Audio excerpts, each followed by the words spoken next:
бояд зикр кард ки сокинони ноҳияи вахш имрӯз дар шароити кору зиндагӣ доранд ки дар ҳама паҳлӯҳои ҳаёт дастрасиву имкониятҳо фарохтар гашта аз гузаштаи на он қадар дур нишонӣ қариб ки намондааст. бахусус қоматафрохтани иншоотҳои баландошёнаи истиқомативу коргоҳҳои таъйиноташон хизматрасонӣ ва бо завқи хоса рангпардозии онҳо пурра асфалтпӯш гаштани роҳҳои марказию як қатор кӯчаҳо шаҳодати зиндагии хуши сокинони ин гӯша мебошанд. мусаллам аст ки баъди роҳандозии ин гуна амалҳои созанда нафарони зиёди соҳиби ҷойи кор гашта бархе ба касб омӯзӣ фаро гирифта мешаванд. занони духтарони хонашин айни ҳол дар хона бекор буданд ва ҳамин кас ҷалб карда шуданд. курси атрасбофиро аз худ мекунанд. баъди курса ба анҷом расондан метавонанд ки дар ҳаминҷа кор фаъолият кунанд.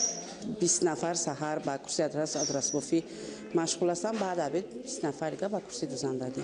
таи чанд соли охир дуруст ба роҳ мондани мавзӯи кабудизоркунӣ ва дар ҳоли хуби сабзишу нашъунамо қарор доштани гулу бутава навниҳолакон ки дар канои роҳҳои нақлиётгар ба нақша гирифта мешаванд имрӯз аз сарсабзӣ ва ҷавонии шаҳрак башорат медиҳанд. барои кабудизоркунӣ аз соли 2017-2018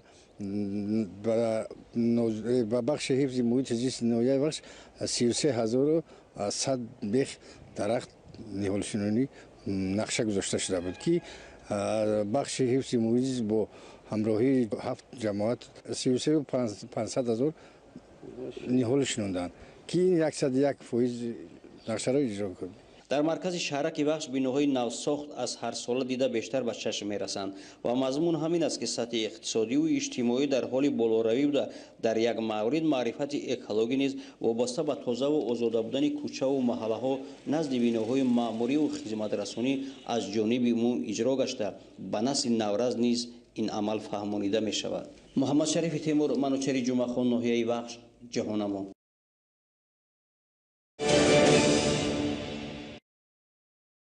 бо мақсади тарғиби тарзи ҳаёти солим хусусияти оммавӣ пайдо кардани варзиш, дарёфти варзишгарони лайоқатманд ба ин васила мустаҳкам кардани дӯстӣ миёни ҷавонони кишвар ва эҳёи анъанаҳои миллӣ дар рӯзҳои истиқбол аз наврӯзи байналмилалӣ дар деҳоти даҳанаи шаҳри Кӯлоҳ бо дастгирии мақомоти иҷроия ҳокимияти давлатӣ дар ҳамкорӣ бо бахши ҷавонон ва варзиш бо саҳми соҳибкори ватанӣ Давлат Сироҷов мусобиқаи анъанавӣ гӯштини миллӣ баргузор гардид ки дар ин тадбир паҳлавонон аз вилоятҳои Суғду Хатлон, Бадахшон, ҷумҳурии Ӯзбекистон ширкат варзида барои эҳёи оинҳои аҷдодӣ дар вазнҳои мутлақ бо ҳам рақобат намуданд. дар баргузории чорабинии мазкур беҳтарин паҳлавонон дар риштаи гӯштии миллӣ аз ҷумҳурияи Ӯзбекистон ва Тоҷикистон бо ҳам қуввозмоӣ намуда бори дигар ин намуди варзиши миллиро эҳё намуданд. таъкид шуд ки дар шаҳру деҳоти Кӯлоҳ майдончаҳои варзишӣ бунёд гардида варзишгарон бо истифода аз ин шароит ба машқу тамрин машғул.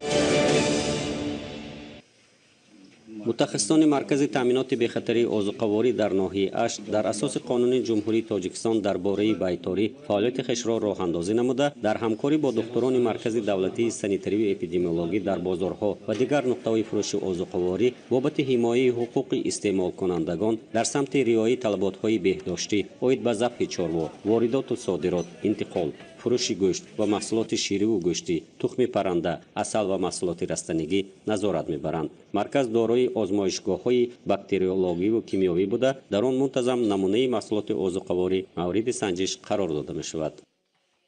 шӯъбаи серологӣ асосан муқобили касалии буғумдард, яъне бруселлез аз 9 ҷамоат ба шӯъбаи мо хуни ҳайвони ҳам калони шохдор, ҳам майдаи шохдор ворид мегардад.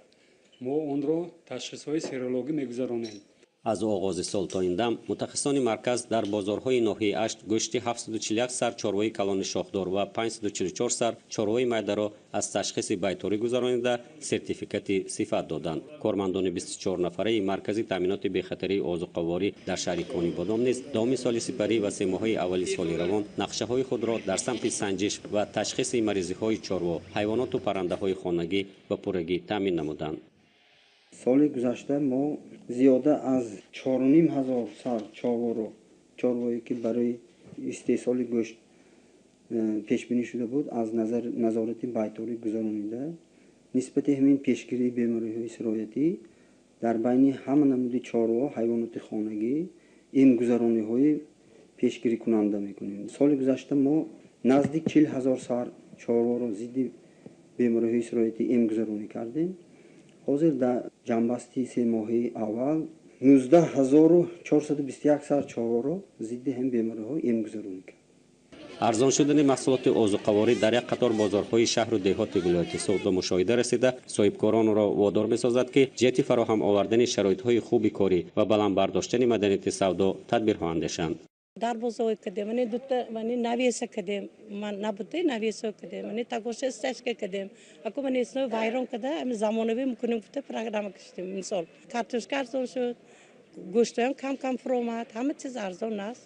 мутахассисони марказҳои таъминоти бехатарии озуқаворӣ дар вилояти суғ ба истеъмолкунандагон тавсия медиҳанд ки дар мавриди хариди маҳсулоти озуқаворӣ ҳуҷҷати бехатарӣ ва хулосаи ташхиси озмоиширо талаб намоянд. дар сурати шубҳанок донистани сифати маҳсулот ба мақомоти дахлдори соҳаи таъминоти бехатарии озуқавории минтақаи хизматрасон муроҷиат созанд. бо ин мақсад дар шаҳру деҳоти вилояти суғ телефони боварӣ ташкил карда шуда шаҳрвандон метавонанд бо мутахассисони марказ дар тамос шуда маслиҳат гиранд. обиҷон Карими Равшани Мирзоёр аз вилояти суғ.